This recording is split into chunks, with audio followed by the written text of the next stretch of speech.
You need to choose me or my sister. That was the sentence that hit me like a slap across the face. My husband, Jason, stood in the middle of our small apartment living room, his arms crossed, jaw clenched, eyes cold. I thought he was joking at first, like maybe this was some messed up attempt at humor. But he wasn't. He was dead serious. I stared at him, the words sinking in slowly, like my brain needed extra time to process the sheer absurdity of what he'd just said. Choose? Between my husband and his sister? Over what? Because she's transgender? Because I'm friends with her? Jason's face didn't waver. He looked at me like I was the one who was out of line. Like I had somehow broken some sacred marital rule by being a decent human being. But maybe I should rewind a bit, because this wasn't just one random argument.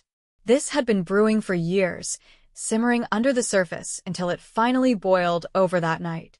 Jason and I met in high school. He was the cool guy, captain of the soccer team, effortlessly charming, with that kind of cocky grin that made girls swoon. I was the artsy, politically outspoken kid who somehow fell for his bad boy charm. We were opposites, but it worked. At least, I thought it did. Back then, I didn't really know much about his family. His brother, Matt, was just this quiet, awkward kid who never came around much. Jason always had something to say about him. He's weird. He's socially off. I don't know what's wrong with him. I didn't question it. I mean, why would I? Jason was my boyfriend. I trusted him. Fast forward to 2020, peak COVID lockdown. We were all stuck at home, simmering in our own little pressure cookers of anxiety and boredom. That's when everything changed. It happened during one of those dreaded family dinners at his parents' house. You know the type. Everyone trying to pretend we're the picture of family perfection, while secretly judging each other over mashed potatoes. The conversation turned political, as it always did, because his parents are hardcore Trump supporters. I usually kept my mouth shut to avoid conflict, biting my tongue until it practically bled. But that night was different. Jason's brother, Matt, was unusually quiet, even for him. His parents were making their usual transphobic, sexist, and racist remarks, laughing like it was all just good fun. Then, out of nowhere, Matt stood up, his face flushed with anger and fear, and shouted, "I'm not your son. I'm your daughter. I've always been your daughter." Silence. The kind of silence that feels like a vacuum, sucking all the air out of the room. Then the ridicule started. Jason's parents laughed, like it was some kind of joke. His dad called her a freak. His mom said she was just seeking attention. And Jason? Jason didn't say a word. He just sat there, his jaw tight, staring at his plate like if he didn't look up, it wouldn't be real. I snapped. I don't even remember exactly what I said. Something about them being horrible, bigoted people. Something about how disgusting it was to treat their own child like that. The words just poured out, fueled by years of pent-up frustration. Jason looked at me like I'd just kicked his dog. After dinner, I found Matt outside, sitting on the curb, crying quietly. She looked so small, so broken. I sat next to her, and without really thinking, I said, "I support you." I don't care what they think. "You're valid." That was the beginning of everything. We exchanged numbers, texted, hung out. She became Amanda. I was there through every step, helping her with makeup, clothes, introducing her to my friends. She was awkward at first, unsure of herself, but slowly she grew into her own. I watched her blossom, and it was beautiful. She told me once, tears in her eyes, "I wouldn't have made it without you." But Jason hated it. At first, he pretended to ignore it. Then came the snide comments, calling her Matt on purpose, mocking her appearance, making passive-aggressive jokes. We fought about it constantly. I'd catch him rolling his eyes whenever I mentioned her. And then, finally, the ultimatum. "You need to choose me or my sister." I looked at him, really looked at him, and for the first time, I saw a stranger. This wasn't just about Amanda. This was about who Jason really was. The man behind the charm and good looks. I didn't answer him that night. I just stared, feeling like the floor had fallen out from under me. Now he's gone for the weekend, visiting his buddies, and I'm left here with this impossible choice. Amanda texted me earlier. Grammys tomorrow night? Girls' night. I haven't replied yet. I love Jason. I do. But Amanda? She's more than just a sister. She's my friend. My family. So here I am, staring at my phone, wondering which text I'll send. And, honestly, I don't know what to do. The next morning felt heavy.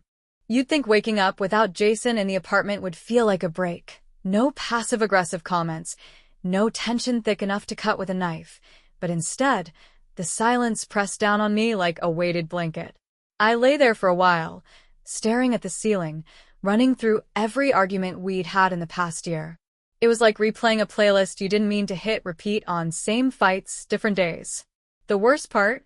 I kept wondering when I'd stopped recognizing him. Jason wasn't always like this. Or maybe he was, and I just didn't want to see it. In high school, his arrogance came off as confidence. His traditional values sounded like stability. I mistook stubbornness for strength. But looking back, the red flags weren't just there. They were practically neon signs with flashing arrows. I just kept walking past them.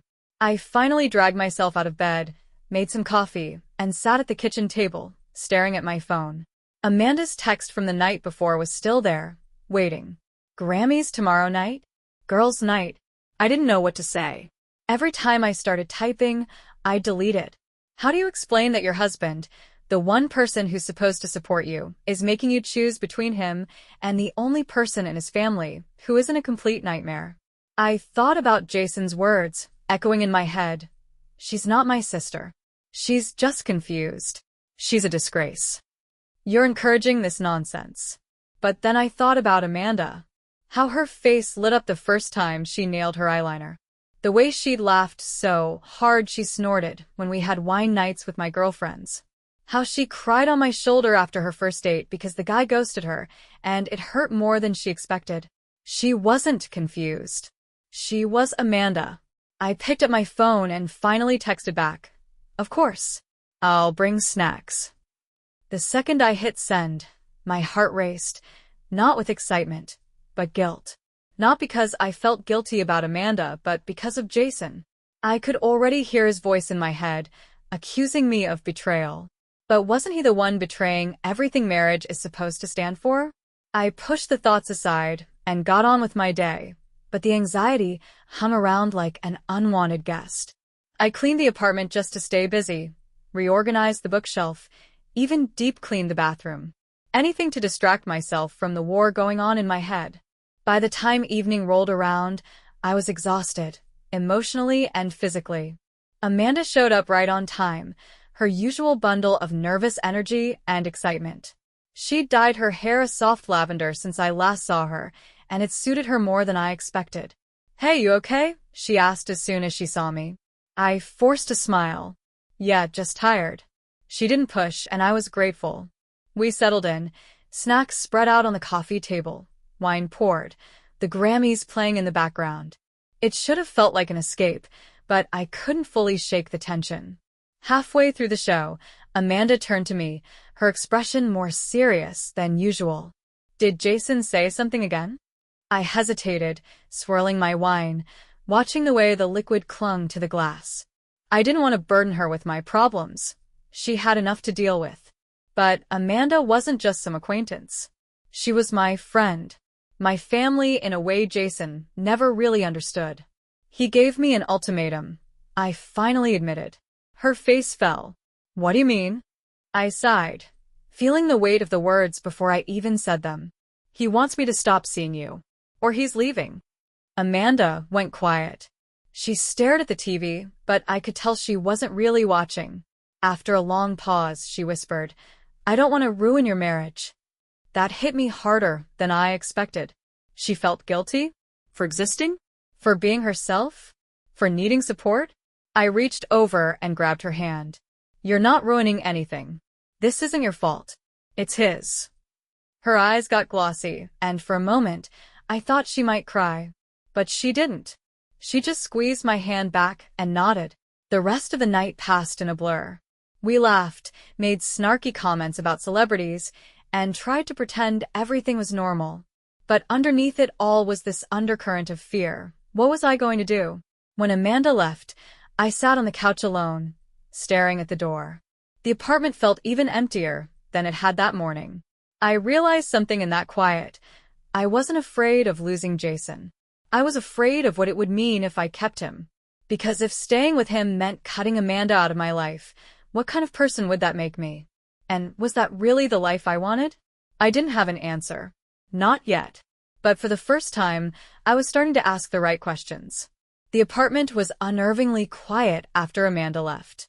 The laughter we'd shared just hours ago lingered like faint echoes, but the warmth was gone, replaced by a heavy, suffocating silence. I stared at the empty wine glasses, the crumpled snack wrappers, the indents on the couch cushions where we'd sat side by side. It all felt like evidence of some crime I couldn't quite name. Jason would be home tomorrow. I didn't sleep much that night. I kept rolling over, flipping my pillow to the cold side, hoping it would somehow cool the thoughts racing through my mind. But the questions were relentless. What if Jason really leaves? What if I'm making a mistake? Am I breaking my marriage? Or am I just finally seeing it for what it really is? By the time morning light crept through the blinds, my heart felt like it had been doing laps in my chest all night. I made coffee, not because I wanted it, but because the routine felt grounding, something normal in the middle of all the chaos. Around noon, Jason texted, "Heading back soon." That was it. "No, I miss you. No, can't wait to see you." Just a heads up, like I was his roommate instead of his wife. I stared at the message for a long time before typing back. Okay. The hours dragged. I kept pacing around the apartment, fluffing pillows, rearranging things that didn't need rearranging. I even considered texting Amanda, but I didn't want her to feel like she was the problem. She wasn't. The problem was the man I married. When Jason finally walked through the door, it was like the temperature in the room dropped 10 degrees. He tossed his keys on the counter, shrugged off his jacket, and gave me a quick glance. Hey. Hey. The tension was immediate, thick enough to choke on. He noticed the wine glasses on the coffee table, the faint scent of Amanda's perfume still lingering in the air. His jaw tightened. You had her over, didn't you? I didn't even try to lie. Yeah. We watched the Grammys. He let out a bitter laugh, shaking his head. Unbelievable. I could feel the anger bubbling up, not the explosive kind, but the slow burn that simmers under your skin until it's unbearable. What's unbelievable, Jason? That I spent time with someone who actually respects me? Who doesn't make me feel like garbage for having basic human decency? His eyes snapped to mine, sharp and cold. She's not a someone. She's a confused man playing dress up, and you're enabling it. I swear it felt like something snapped inside me. All the fights we'd had, all the words I'd swallowed just to keep the peace, they came rushing out like a dam breaking. You're such a coward, I spat, surprising even myself. You're scared of her because she had the guts to be who she really is, and you're too afraid to admit that you hate her because she's everything you're not, brave, authentic, and not hiding behind some macho, insecure bullshit. Jason's face went red, his fists clenched at his sides. For a second I thought he might throw something, but he didn't. He just stood there, breathing hard, like he couldn't believe I was standing up to him. Is this what you want? He snapped. To throw away our marriage for him? Him. He still couldn't even say her name. This isn't about Amanda, I said quietly, my voice trembling but steady. This is about you. About who you've become, or maybe who you've always been, and I was just too blind to see it. The silence that followed was deafening. Jason didn't argue. He didn't apologize. He just grabbed his jacket, slammed the door behind him, and left. I stood there for a long time, staring at the door, my heart racing, my hands shaking. Part of me expected him to come back, to say he was sorry, to tell me I was overreacting. But he didn't. Hours passed. The sun went down. I sat on the couch, wrapped in a blanket, staring at nothing. My phone buzzed a few times, friends, work notifications, but I ignored them. Then, a message from Amanda. Hey, just checking in. You okay? I stared at the screen, tears blurring my vision. For once, I didn't feel like I had to pretend. I didn't have to downplay it, or sugarcoat it, or make excuses for Jason's behavior. I typed back. No. but I think I will be. That was the moment I realized something important. It wasn't Amanda, who was my rock. It wasn't even Jason. It was me. I had just forgotten that for a while. The next morning, I woke up to the same hollow silence. But it felt different this time, less like a suffocating weight and more like space. Empty space, sure, but space nonetheless. Space to think, to feel, to exist without walking on eggshells. Jason hadn't come home. No texts, no calls. Just absence. For the first time in a long while, I wasn't scrambling to fix things. I wasn't rehearsing apologies in my head or trying to figure out what I'd done wrong to make him so angry. Because deep down, I knew I hadn't done anything wrong. I made coffee, sat at the kitchen table, and just sat there. The quiet let my thoughts creep in, and with them came memories I'd buried under years of routine and denial. Like the time Jason laughed at a pride parade we passed downtown, calling it a circus. Or the Thanksgiving dinner, where his dad made a racist joke, and Jason laughed along while I sat there, stunned, pretending not to hear. Or the way he always dismissed my opinions in political conversations with his friends, like I was just parroting liberal nonsense instead of speaking from my own beliefs. I'd swallowed it all for the sake of peace. For love. But was it really love if I had to shrink myself to fit into it?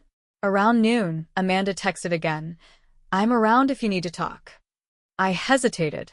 I didn't want to unload my mess onto her, not when she had her own wounds to deal with. But the thought of sitting alone with my spiraling thoughts felt worse. "Can you come over?" I typed back. She was at my door within the hour, her hair pulled back in a messy bun, a concerned look etched across her face. She didn't even wait for me to explain. She just hugged me. And I broke. The tears I'd been holding back since the night Jason gave me the ultimatum came rushing out. I didn't sob dramatically or collapse into her arms like in the movies. I just cried quietly, the kind of crying that feels more like your body finally exhaling after holding its breath for too long. We sat on the couch, and I told her everything. The fight. The ultimatum. The years of small moments that chipped away at me until there was nothing left but doubt and guilt. Amanda listened without interrupting, her hand resting gently on mine, grounding me. When I finally stopped talking, she said softly, "You don't have to choose between us. This isn't your fault." But it felt like my fault. Like I'd built my whole life on a shaky foundation, ignoring the cracks until the entire structure collapsed. "I feel like I wasted so much time," I whispered. Amanda shook her head. "You didn't waste it. You survived it. That's different." Her words sat with me long after she left. That night, I found myself digging through old photo albums, scrolling through pictures on my phone, looking for, I don't know, evidence? Proof that the life Jason and I had built was real, that it had meant something. But all I saw were versions of myself that looked happy on the surface and hollow underneath. I stumbled upon a photo from our honeymoon, Jason with his arm around me, both of us smiling for the camera. But I remembered that day clearly. We'd had a huge fight right before that picture was taken because I wanted to visit a local art gallery, and he thought it was boring. I'd plastered on a smile to keep the peace. I stared at that photo for a long time, realizing how many moments in my life were like that, snapshots of pretend happiness, curated for the world to see while hiding the cracks beneath. I finally put my phone down, wiped my face, and looked at myself in the mirror. Really looked. Who was I without Jason? The reflection staring back wasn't some fragile, broken woman. She was someone who'd been through hell and was still standing. Someone who'd fought for Amanda when no one else did. Someone who'd finally stood up for herself, even if her voice shook. I realized I wasn't afraid of losing Jason. I was afraid of losing the idea of him, the version of him I'd created in my head to justify staying. But that version didn't exist. Maybe he never did. The real Jason was the man who gave me an ultimatum. The man who couldn't love his own sister for who she was. The man who thought my kindness was a weakness. And I deserved better. For the first time in years, I believed that. I picked up my phone and texted him. "We need to talk." I didn't know what would come next, but for the first time, I wasn't afraid of the answer. Jason showed up the next evening. I heard his car pull into the driveway before I even saw him. The familiar sound of the engine used to be comforting, like a sign that life was normal and steady. But now it felt like a warning bell. I was already sitting at the kitchen table when he walked through the door. No who. No quis. Just that same tense energy, like the air itself was holding its breath. He tossed his keys onto the counter, glanced at me, then looked away, as if even meeting my eyes was too much effort. So, he said flatly, you wanted to talk? Yeah, I did. But now that he was here, the words felt stuck in my throat. My heart was racing, my palms sweaty. I wasn't scared of him, not physically, but I was scared of what this conversation would mean. Once I said what I needed to say, there'd be no going back. I took a deep breath. This isn't working, Jason. He scoffed, leaning against the counter with his arms crossed. Oh, really? Because you're too busy playing best friends with my sister to focus on your own marriage? There it was. The venom. The bitterness. He didn't even try to hide it anymore. I felt a surge of anger rise up, but I didn't let it control me this time. I kept my voice steady, calm. No, Jason. This isn't working because you're a hateful, small-minded person who thinks love comes with conditions. And I'm done living like that. His jaw tightened. I could see the muscles flexing as he gritted his teeth. So what? You're choosing him over me? That was the last straw. Her. Her name is Amanda. And no, I'm choosing myself. The words hit the air like a punch. I felt lighter the second they left my mouth. Jason didn't respond right away. He just stared at me, like he couldn't believe I was standing up to him. Like he thought he still had control over me. You're throwing away everything we built, he muttered, shaking his head. No, I said softly. You did that the moment you asked me to choose between you and basic human decency. The silence that followed was deafening. He didn't have a comeback. No clever insult. No manipulative guilt trip. Just silence. Finally, he grabbed his keys off the counter. Fine. Have a nice life, he snapped, slamming the door behind him. And just like that, he was gone. I sat there for a long time, staring at the door, waiting for the regret to hit me. But it never did. Instead, I felt relief. Not the immediate, euphoric kind. More like the slow, steady release of a weight I didn't even realize I'd been carrying for years. I texted Amanda. It's over. She replied almost instantly. Do you want me to come over? Yeah. When she arrived, she didn't say anything. She just hugged me. And I realized then that I hadn't lost anything. I'd gained something. I'd gained freedom. Clarity. And a friend who saw me. Not as an accessory to someone else's life, but as my own person. We sat on the couch, sipping tea, not saying much. Just existing. Together. I thought about all the times I'd been afraid to speak up, to stand my ground. All the years I'd spent trying to fit into a mold that was never meant for me. But that was over now. I didn't have to choose between Jason and Amanda, because the choice had never really been about them. It was about me, and I finally chose myself.